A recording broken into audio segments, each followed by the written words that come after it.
So this little kid, he might be one of the best con artists I've ever seen. Let me show you. Now his name is Juan Carlos, and he lives in Colombia, and so far he's had a really hard life. But Juan Carlos is about to do whatever it takes to succeed. So one day he sets out to make that happen, and he heads to the local airport to catch a flight to Miami. But little Juan Carlos, he can't afford a plane ticket. So he sneaks onto the tarmac and he climbs onto a cargo plane, and he hides out in the wheel well. And he allegedly holds on real tight while the plane takes off and flies 3.5 hours from Cali, Colombia to Miami, Florida. Then the plane lands, and allegedly Juan Carlos falls out of the wheel well. And he just lays there on the tarmac, unconscious. And airport staff, they eventually find him. And he's shivering, and he's disoriented, and he's just a wreck. But he tells them not that his name is Juan Carlos, but that his name is Guillermo, and that he's 13 and from Colombia, and that his parents had died, and that he doesn't have anyone else, so he fled to America. And his story just blows people away, because they feel sorry for him. And so the local media, they start covering it. Then a police officer in the area, this guy, Lozano, he's driving home one day, and he hears the story on the radio, that they found this 13-year-old kid who had been hiding in the wheel well of a plane. And Lozano is so moved, he goes and he volunteers to be Juan Carlos's temporary guardian, while the state figures out what to do with him. So Juan Carlos goes and he lives with Lozano and his family. And this changes his life. Suddenly, he's not living in poverty anymore. And this middle-class lifestyle feels like wealth to him. And they've got all these nice things, and so he tells himself that soon he's gonna have nice things too. And within a few weeks of living with Lozano's family, Juan Carlos starts stealing, and things around the house go missing. Plus, he's been disappearing for days at a time. And Lozano and his wife, they start thinking that something isn't adding up about this kid. Then, one day, they get a call,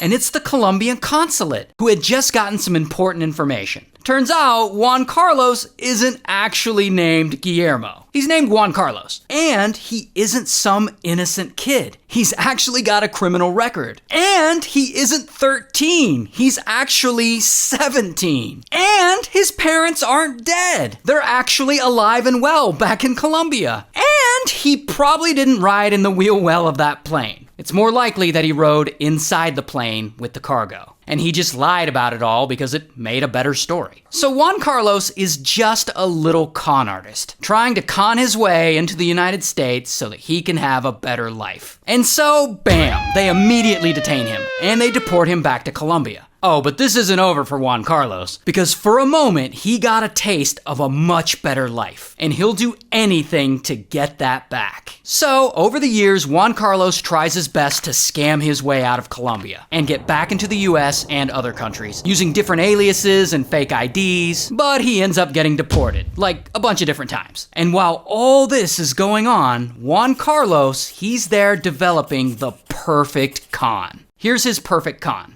Juan Carlos dresses up real nice, pretending to be a rich man. And he goes into a 5-star hotel, and he tries to make it look like he's a guest there. He hangs out in the lobby and at the hotel bar, and he'll chat with the staff a little bit just to make sure that they notice him. And as he's doing this, he also takes note of other guests. He'll memorize their name, he'll memorize their room number, then he'll go to reception, pretending to be that guest. And he'll say that he lost his room key. And reception, they'll recognize him like, oh, this guy, he's been hanging out in the lobby for a few days. Of course he's a guest here. So the hotel will let him in the room. And while he's there, he'll steal money and credit cards and jewelry and whatever he can get out of the guest's luggage. Then, to make it worse, he'll then call the hotel security desk and tell them he's locked out of his safe. And security, they'll come up to the room and they'll open the safe for him. And they don't question anything because he's already in the room. So of course they think it's his room. So then Juan Carlos takes everything from the safe and he leaves the hotel, a slightly richer man. And this con works. In fact, it works really well for him. So Juan Carlos does it repeatedly, hotel after hotel after hotel,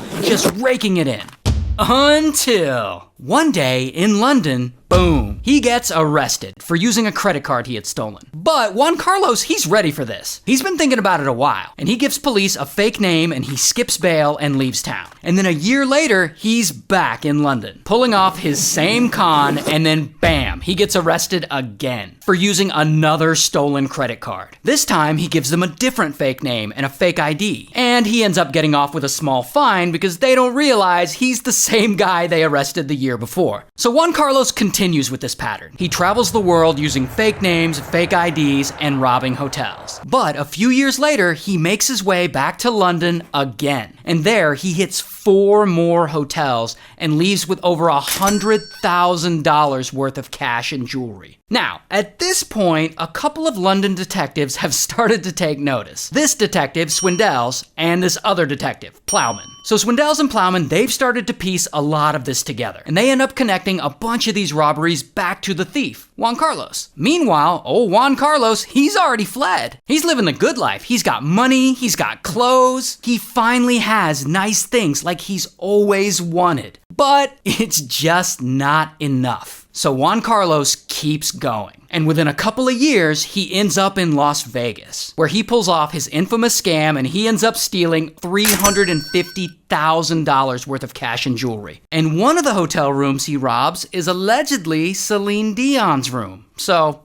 that's fun. And then about a year later, Juan Carlos is back in London again. And he hits up even more hotels. But then, one night, Swindells, he's out, and he's walking back from a bar he was just at. And he just happens to stop outside of a supermarket. And he sees a man leaving that supermarket. A man wearing a long leather jacket. And Swindells recognizes him. Because by sheer fucking coincidence, he just crossed paths with the Juan Carlos. Now, Swindells has never seen Juan Carlos in person, only in mugshots. But he's been working on this case a long time, and he knows it's him. So then, pow, Swindells arrests him, and he goes to trial, and he's sentenced to 3.5 years in prison. Oh, but this story isn't over, because Juan Carlos really likes his nice things. So 3 months later, he's in prison, and he happens to have a dentist appointment. And he ends up charming the prison guards to let him go out to his dentist appointment alone. I guess this is some kind of like open prison where they're not as strict. And so they just let him go to the dentist alone. And of course, he flees. And from there, somehow, he makes his way to Dublin, where he steals a credit card and pulls his infamous scam in yet another hotel. And that is where he screws up, because that puts this Irish detective on the case. This guy, McGlynn. Now McGlynn, he goes and he looks at CCTV footage from some of the stores that Juan Carlos had used that stolen credit card at. And pretty quickly, he identifies the thief in the footage. He knows it's Juan Carlos, the same guy who had walked out of prison not too long before. So McGlynn investigates further, and he concludes that Juan Carlos must have just gotten to Dublin. So he's likely staying in a cheap hostel in the city where he can keep a low profile. So McGlynn spends 2 days searching all these hostels in Dublin. And then he finally finds Juan Carlos hiding out in a hostel with tons of items he had already stolen. And so kapow, he gets arrested again. Here's one of his mugshots. And he gets sentenced to 2 years in prison, but then an Irish judge rules that he can be extradited to France to face even more charges there, because he robbed a bunch of hotels there too. But then, while he's there in France, he's released temporarily, and then just like that, Juan Carlos disappears